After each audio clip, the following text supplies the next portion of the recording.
جب نادانی میں اٹھایا گیا ایک غلط قدم زندگی کو جہنم بنا دے، یہ کہانی ہے حورین کی، جس کی ایک معصوم سی بھول نے اسے ایک ایسے مکار انسان کے بنے ہوئے جال میں پھنسا دیا جس نے محبت کے نام پر اس کا سب کچھ لوٹ لیا۔ اپنوں کا خوف، بلیک میلنگ کی انتہا اور ایک ایسا بھیانک انجام جس نے ایک شریف گھرانے کی بیٹی کو اندھیروں میں دھکیل دیا۔ آخر اسد نے حورین سے ایسا کون سا خوفناک بدلہ لیا اور کیوں؟ حورین نے کہا کہ کاش میں اپنے باپ سے اتنا نہ ڈرتی۔ دل تھام کر بیٹھیے، کیونکہ آج کی سچی داستان آپ کی آنکھیں کھول دے گی۔ میرا نام حورین ہے اور میں دیکھنے والوں کے لیے بہت ہی خوبصورت لڑکی ہوں۔ یہ سن 2020 کی بات ہے، جب میری عمر 18 سال تھی اور میں جوانی کی حدود میں داخل ہوئی تھی۔ ہمارے گھر کے سامنے ایک بڑا سا خالی پلاٹ تھا جو دادا جان کی ملکیت تھا۔ ان کی وفات کے بعد وہ پلاٹ میرے والد کے حصے میں آیا تو انہوں نے اس پر دکانیں بنوا کر کرائے پر دے دیں۔ ان دنوں میں اکثر باہر آتی جاتی تھی اور میرے کمرے کی کھڑکی سے باہر کا منظر صاف نظر آتا تھا۔ جب بھی میں بور ہوتی تو وہاں سے جھانکنے لگتی، جیسے کم سن لڑکیاں بے مقصد تاک جھانک کیا کرتی ہیں۔ میری اماں اکثر مجھے منع بھی کرتی تھیں کہ سامنے مارکیٹ ہے اور وہاں لوگ بیٹھے ہوتے ہیں، لیکن میں اپنی عادت سے باز نہ آتی تھی۔ ایک دن میرا بھائی ٹیوشن پڑھنے گیا اور کافی دیر تک واپس نہ آیا تو میں نے کھڑکی سے باہر جھانکا۔ وہاں مجھے تیمور نظر آیا، جس کے بڑے بھائی نے ہماری دکان کرائے پر لے رکھی تھی۔ کبھی کبھار میرا بھائی بھی اس کی دکان پر بیٹھ جاتا تھا، اس لیے میں سمجھی کہ شاید میرا بھائی وہیں بیٹھا ہوا ہے۔ تیمور کی پشت میری طرف تھی اور میں اسے غور سے دیکھ رہی تھی۔ اتنے میں اس نے مڑ کر دیکھا تو یہ سمجھا کہ میں اسے ہی دیکھ رہی ہوں، حالانکہ میں تو اپنے بھائی کو تلاش کر رہی تھی۔ تیمور اکثر اپنے بھائی کے اسٹور پر آتا تھا، مگر میں نے اس بات پر کبھی خاص توجہ نہ دی تھی۔ لیکن اس واقعے کے بعد جب بھی میں کھڑکی میں جاتی تو وہ مجھے ہی دیکھتا رہتا تھا اور بالآخر مجھے احساس ہو گیا کہ وہ مجھے ہی دیکھتا ہے۔ تبھی میں نے کھڑکی کے پاس جانا چھوڑ دیا۔ 2-3 دن بعد اس نے ہمارے گھر فون کیا۔ وہ کبھی کبھار میرے بھائی کو فون کرتا تھا اور اس روز بھائی گھر پر نہ تھا تو فون میں نے اٹھا لیا۔ میری آواز سن کر وہ بولا کہ حورین ہو؟ تو میں نے کہا کہ ہاں۔ تب تیمور بولا کہ تم کھڑکی میں کیوں نہیں آتی؟ میں نے کہا کہ تم میری طرف دیکھتے ہو اس لیے نہیں آتی، اور یہ کہہ کر میں نے فون بند کر دیا۔ اس کے بعد وہ اکثر فون کرنے لگا، ادھر ادھر کی باتیں کرتا اور پھر فون بند کر دیتا۔ یوں ہماری باتوں کا سلسلہ بڑھتا گیا۔ ایک دن میں اس سے بات کر رہی تھی کہ اماں کو شک ہو گیا۔ انہوں نے مجھ سے فون چھین لیا اور مجھے غور سے دیکھا۔ میرے لیے وہ لمحہ شرمندگی سے زمین میں گڑ جانے جیسا تھا۔ اس واقعے کے بعد پورے 8 دن تک تیمور سے کوئی بات نہ ہو سکی۔ ایک روز والدین ماموں کے گھر گئے ہوئے تھے تو میں نے تیمور کو فون کیا اور اسے اپنے گھر بلا لیا۔ ہم دونوں کافی دیر تک پیار بھری باتیں کرتے رہے اور اب اس سے بات کرنا مجھے اچھا لگنے لگا تھا۔ کچھ دن بعد جب اماں سودا سلف لینے باہر گئیں تو تیمور نے انہیں جاتے دیکھ لیا۔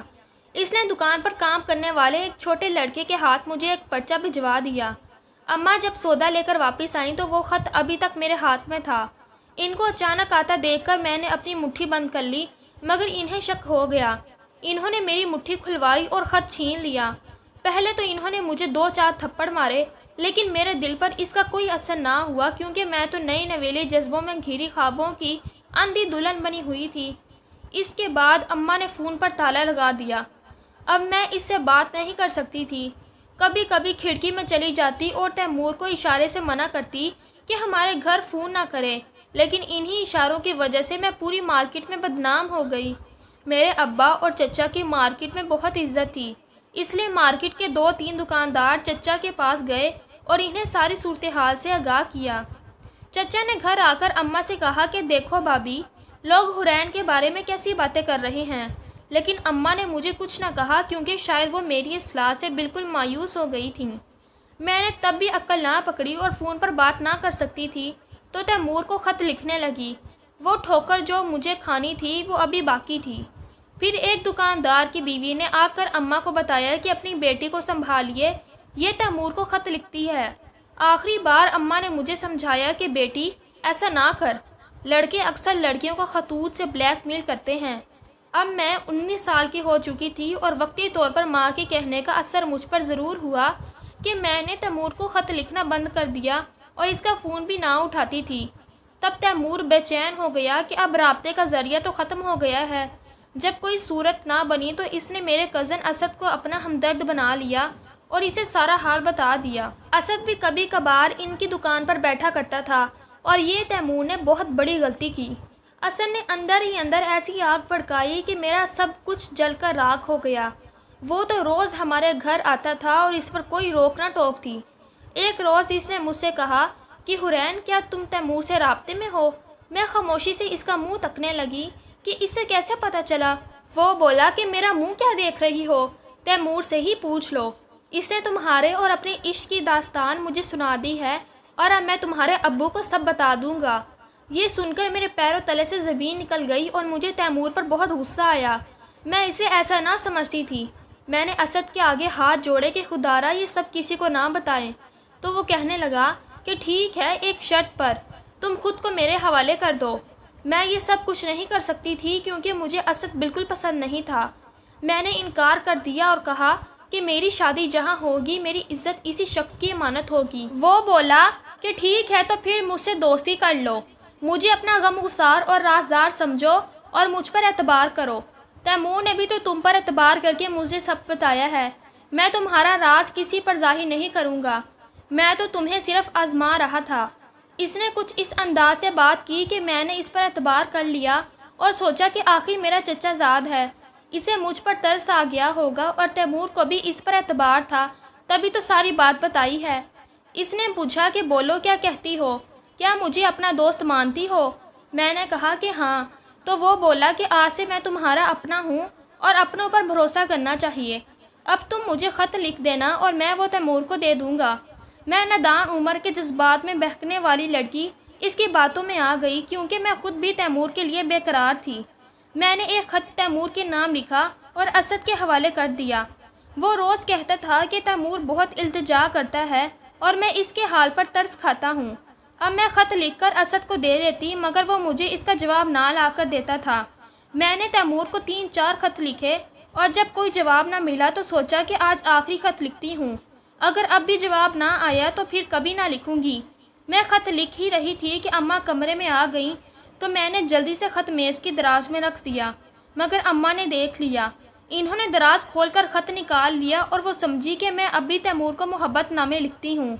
وہ یہ نہ سمجھ سکیں کہ یہ اسد کی کارستانی ہے اور میں خود اسد کے بارے میں انہیں کیسے بتاتی۔ اماں سارا دکھ اپنی جان پر لے لیتی تھیں اور ابو کو کچھ نہ بتاتی تھیں کیونکہ وہ تو مجھے جان سے مار دینے کو آ جاتے۔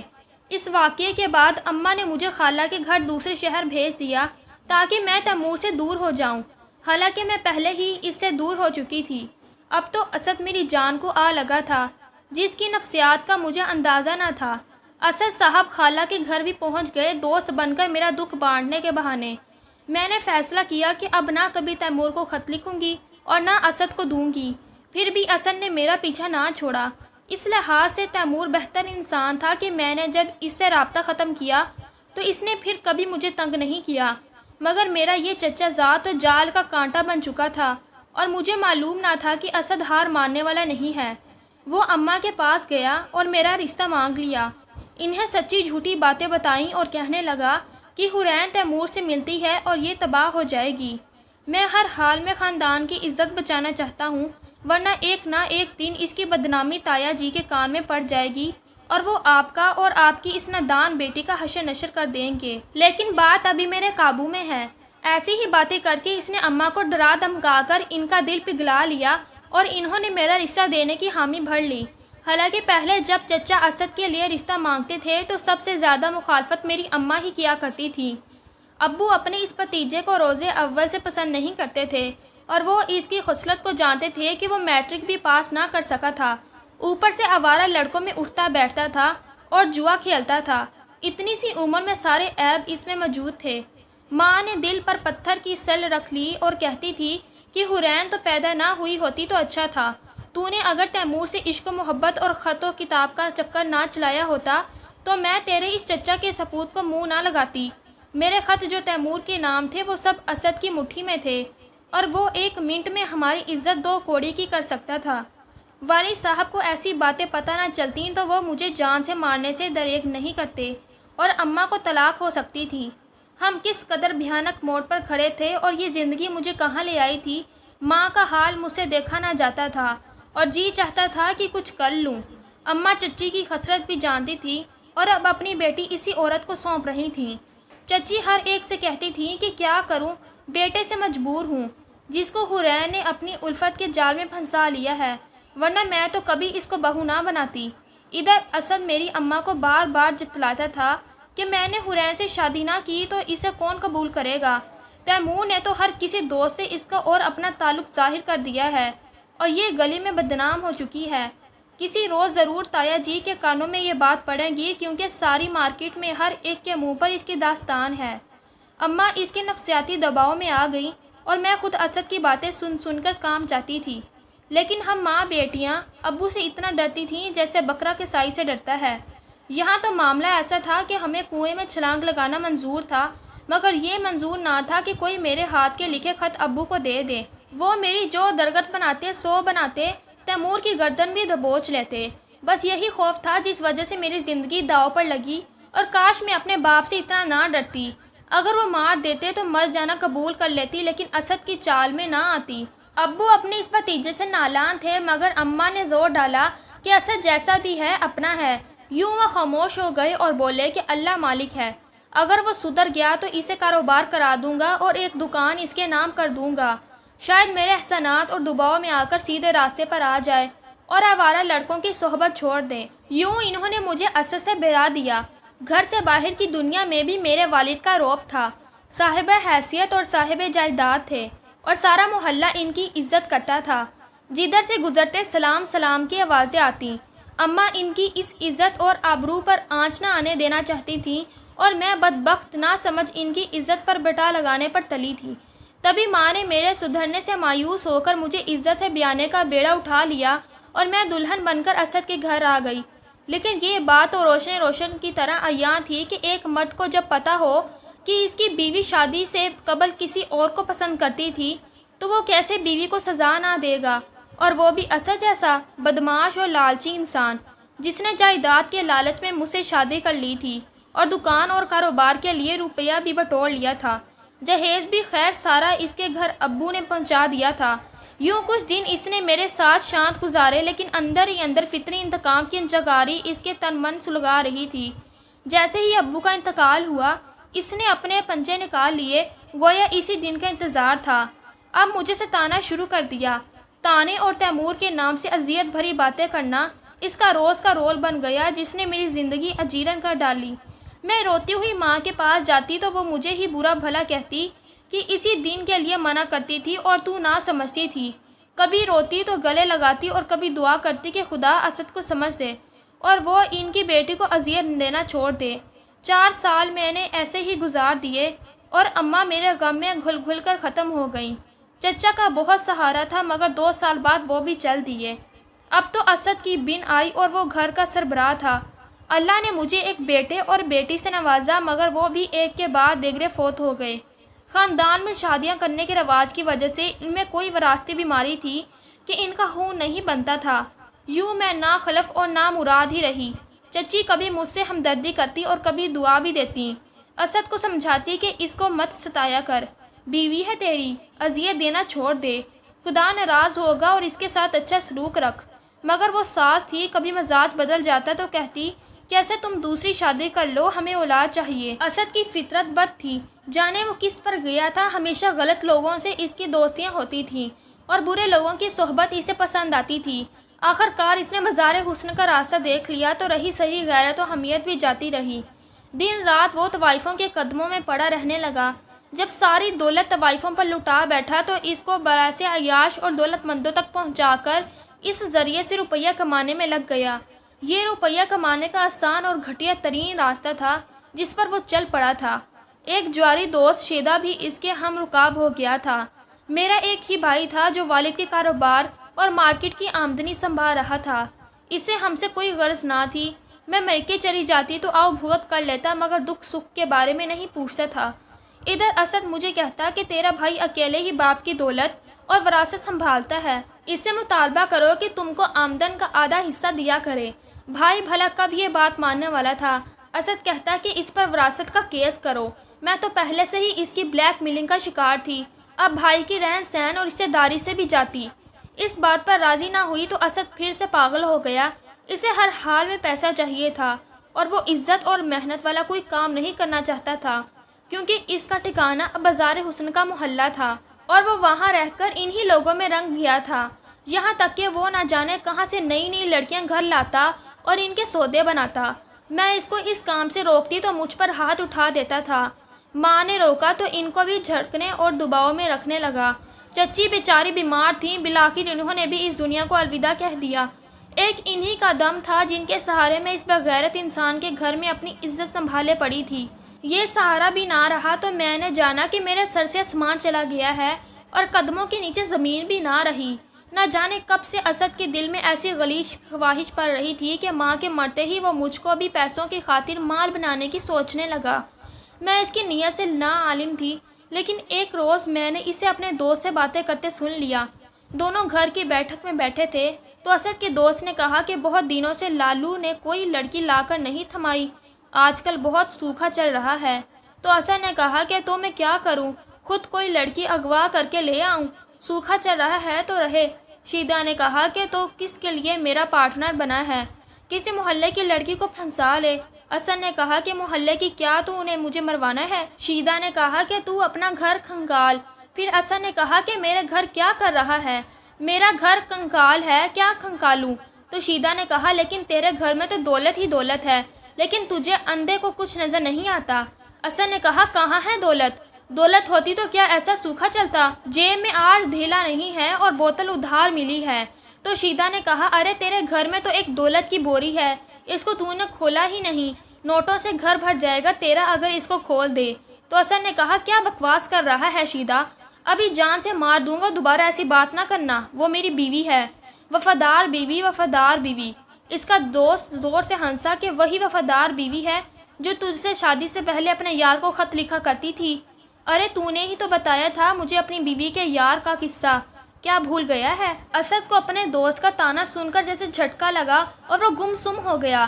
دونوں کی باتیں سن کر میں خوفزدہ ہو گئی۔ اس کے بعد بیٹھک میں خاموش چھا گئی اور وہ دونوں وہیں سو گئے، مگر مجھ کو ان باتوں سے ایسا خوف آیا کہ رات بھر سو نہ سکی۔ اگلے دن دوپہر کو یہ دونوں نہا دھو کر گھر سے نکل گئے اور میں نے اس گھر میں مزید نہ رہنے کی ٹھان لی۔ بھائی کے گھر گئی تو وہاں تالا لگا تھا۔ آس پڑوس سے پتہ چلا کہ وہ بیوی بچوں کو ساتھ بیرون ملک سیر کرنے گئے ہیں۔ واپس پلٹ رہی تھی کہ سامنے سے تیمور آتا دکھائی دیا۔ اپنی شادی کے بعد پہلی بار اسے دیکھا تھا۔ پہلی نظر میں تو پہچان ہی نہ سکی، مگر اس نے مجھے پہچان لیا اور کہنے لگا کہ کیسی ہو، خوش تو ہو؟ اس کا اتنا پوچھنا تھا کہ میری آنکھوں سے بھل بھل آنسو بہنے لگے۔ وہ بولا کہ روتی کیوں ہو، کوئی تکلیف ہو تو بتاؤ۔ تو میں نے کہا کہ ایک تکلیف ہو تو بتاؤں، یہاں تکلیفوں کے تلے پہاڑ میں ڈوبی ہوں، کیا اب گلی میں کھڑے رہ کر تم کو اپنی اور روادار سناؤں؟ تو اس نے کہا کہ اچھا تو یہ لو میرا نمبر، اور جب مناسب سمجھو فون کر کے مجھ کو اپنی مشکل سے آگاہ کرنا، جو مدد ہو سکی میں ضرور کروں گا۔ شاید اسے بھی ارد گرد کے لوگوں کا احساس تھا، لہٰذا اپنا کارڈ دیتے ہی وہ آگے چلا گیا اور میں گھر واپس آ گئی۔ ابھی برقع اتار کر طے کیا تھا کہ اسد آ گیا۔ اس نے مجھے برقع طے کرتے دیکھ کر پوچھا کیا کہیں گئی تھی؟ میں نے کہا کہیں نہیں گئی تھی، تم سے بغیر پوچھے کبھی کہیں جاتی ہوں کیا؟ لیکن ایسا کہتے ہوئے میرے لب کلباتے اور منہ پر ہوائیاں اڑ رہی تھیں۔ وہ بھانپ گیا کہ میں جھوٹ بول رہی ہوں۔ قریب آ کر اس نے برقع میرے ہاتھوں سے پرے پھینکا اور ہاتھ پکڑ لیا جو برف کی طرح ٹھنڈے تھے۔ میرا پرس وہاں سامنے پلنگ پر رکھا تھا۔ اس نے پرس اٹھا کر تلاشی لی اور پھر اسے پلنگ پر الٹ دیا۔ اس میں سے کچھ اور چیزیں کے ساتھ کارڈ بھی گرا۔ اس نے کارڈ اٹھا کر پڑھا تو وہ تیمور کا بزنس کارڈ تھا۔ تب وہ چلایا کہ تیرے یار سے تو میں بعد میں نپٹوں گا، پہلے تجھ سے نمٹ لوں۔ آج تک میں سمجھتا رہا کہ شادی کے بعد سے تو میری وفادار ہے، لیکن سچ بتا تیرا یار یہاں آیا تھا یا تو اس سے ملنے گئی تھی؟ یہ کارڈ تیرے پرس میں کہاں سے آ گیا؟ میں اسے کیا بتاتی، خوف سے میری ٹانگیں کانپ رہی تھیں۔ اس نے میرے سامنے کارڈ جلا کر راکھ کر دیا اور یہ کہہ کر گھر سے چلا گیا کہ تجھ کو مارنا بیکار ہے، تو سدھرنے کی نہیں، میں تیرا کوئی اچھا بندوبست کرتا ہوں۔ وہ چلا گیا اور میں سوچ میں پڑ گئی کہ اس کو تو غصے میں آپے سے باہر ہو جانا چاہیے تھا، مجھے مارنے پیٹنا چاہیے تھا، طرح طرح کے سوالات کرتا، لیکن وہ کھڑے کھڑے چلا لیا جیسے کوئی بہت زیادہ ضروری بات یاد آ گئی ہو۔ مغرب کے وقت وہ اپنے دوست کے ساتھ لوٹا ہوا ایک اور آدمی بھی ہمراہ تھا۔ وہ ان دونوں کو میرے کمرے میں لے آیا اور بولا کہ میں نے تو اس کو طلاق دے دی ہے، تم دونوں طلاق کے گواہ رہنا، لیکن اس بیچاری کا کوئی اور ہے ہی نہیں۔ بھائی اس کا تو جائیداد کے بٹوارے کے ڈر سے اس سے چھپتا پھرتا ہے، سو اب یہ جائے گی کہاں؟ اس کا کوئی بندوبست تو کرنا ہوگا، ورنہ یہ بھوک سے مر جائے گی یا گلیوں میں بھیک مانگتی گھومے گی۔ کچھ بھی ہو، رہی تو ہے کبھی اپنی عزت۔ اب بتاؤ کہ اس تصویر کے بارے میں کیا خیال ہے؟ میں واقعی اس وقت حواس باختہ مدم بخور ایک تصویر کی طرح کھڑی تھی۔ دوسرے آدمی نے کہا کہ سارے رنگ پورے ہیں، شاہکار تصویر ہے، اس کے تو بہت اونچے دام لگیں گے۔ تو اسد نے کہا، ایجنٹ یار تم اسے لے جاؤ، میں اپنے ہاتھوں سے نہیں دھکا دے سکتا، اگر چون چرا کرے تو میری طرف سے اجازت ہے اس کے بل نکالنے کی۔ میں رونے لگی کہ اسد ہوش میں تو ہو، یہ کیا کہہ رہے ہو؟ تو جواب ملا کہ ہوش میں نہیں ہوں تبھی تو کہہ رہا ہوں۔ میں نے کہا کیا تم کو اپنے گھر کی عزت کا بھی پاس نہیں؟ میں تمہاری بیوی ہوں، جو جواب ملا میں تم کو طلاق دیتا ہوں، تم میری بیوی نہیں ہو، اور اب گھر کی عزت کیسی جب بیوی ہی نہیں رہی؟ میں نے کہا کیا تم کو غیرت نہیں ہے؟ میں پھر بھی فریاد کناں تھی۔ تو اسد نے کہا غیرت ہوتی تو تجھ سے شادی کرتا، تیمور کی پامال کردہ لڑکی سے۔ یہ سن کر میری آنکھوں کے سامنے اندھیرا آ گیا۔ اسد کو اپنے گھر کی عزت کا کوئی ارمان نہ تھا۔ اس سے پہلے کہ وہ میرے ہاتھ پیر باندھ کر گاڑی میں ڈالتے، میں بے دم ہونے لگی کیونکہ انہوں نے کس کر میرا منہ باندھ دیا تھا۔ میں بے ہوش ہو گئی اور پھر اس جگہ پہنچا دی گئی جس کو گندا تالاب کہتے ہیں۔ یوں اس مکروہ آدمی نے مجھ سے برسوں کا حساب لے لیا اور انتقام کی عادت کو سرد کیا۔ مجھے لٹیرا بن کر لوٹا اور پھر لٹیروں کے حوالے کر دیا۔ میں تڑپتی مگر میرا تڑپنا کسی نے نہ دیکھا، اور میں عزت دار گھرانے کی باعزت اور شریف لڑکی تھی، اور عزت کے رکھوالے کے ہاتھوں ہی روز بروز اندھیری دنیا میں ڈوب رہی تھی۔ کس کو دوش دیتی؟ لوگ کہتے ہیں کہ بیٹیاں خدا کی نعمت ہوتی ہیں، پھر ان کے پیدائش پر افسردگی کیوں؟ کیوں ماں باپ اور خاندان کی عزت انہی بیٹیوں کے ہاتھ ہوتی ہے، اور یہ اتنی بے وقوف ہوتی ہیں کہ اپنے جذبات کو سب کچھ سمجھ کر کسی بھی وقت خود کو تباہی کے سمندر میں گرا دیتی ہیں۔ حورین کی نادانی اور اسد کی مکاری نے ہنستے کھیلتے خاندان کو برباد کر کے رکھ دیا۔ جہاں یہ غلطی کی سزا حورین کو زندگی بھر کے لیے اس گندے تالاب میں گر کر بھوگتنی پڑی۔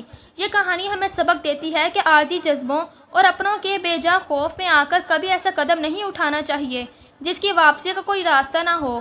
اگر آپ کو یہ سبق آموز اور سسپینس سے بھرپور کہانی پسند آئی ہو تو کمنٹ میں اپنی رائے کا اظہار ضرور کریں، اور چینل کو لائک اور سبسکرائب کرنا نہ بھولیں۔ شکریہ۔